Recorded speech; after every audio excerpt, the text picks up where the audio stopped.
ওটসের চাহিদা এখন প্রত্যেকটা বাড়িতে।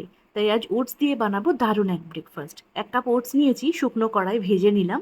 ভেজে নিয়ে এটাকে গুঁড়ো করে একদম ডাস্ট তৈরি করে নেব। তো দেখুন হয়ে গেছে, একটা বাটিতে ঢেলে নিলাম।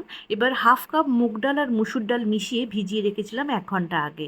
সেটাকেও জল ঝরিয়ে ভালো করে পেস্ট বানিয়ে নেব, একদম মিহি করে। কিচ্ছু দিতে হবে না, শুধুমাত্র ডালটা পেস্ট করে ওই গুঁড়ো ওটসের মধ্যে মিশিয়ে দেব। দিয়ে অল্প অল্প করে জল দিয়ে এটার একটা পাতলা ব্যাটার তৈরি করে নেব। হ্যাঁ, অবশ্যই একটু নুন দিতে হবে, আর কিছু দিতে লাগবে না। এবারে ফ্রাই প্যানে জল ছিটে দিয়ে তার মধ্যে একটু কাপড় দিয়ে মুছে নিয়ে 1 হাতা পরিমাণ ওই ব্যাটার দিয়ে দিলাম। যেমনভাবে ডোসা বানায় সেই রকম হাতার পিছন দিকটা দিয়ে ঘুরিয়ে ঘুরিয়ে পাতলা করে বানিয়ে নেব। সামান্য একটু করে রিফাইন্ড অয়েল চারদিক থেকে দিতে পারেন। এবারে চাটনি বানাবো। ছোলা ভাজা নিয়েছি, বাদাম ভাজা নিয়েছি, এটাকে আগে একটু গুঁড়ো করে নিই। তার মধ্যে এবারে টক দই আর ধনেপাতা দেবো, যদি কারি পাতা থাকে দিতে পারেন। অল্প একটু জল দিয়ে স্মুথ একটা পেস্ট বানিয়ে নেব, তারপরে তেলের মধ্যে ফোড়ন দিয়ে অ্যাড করে দেবো।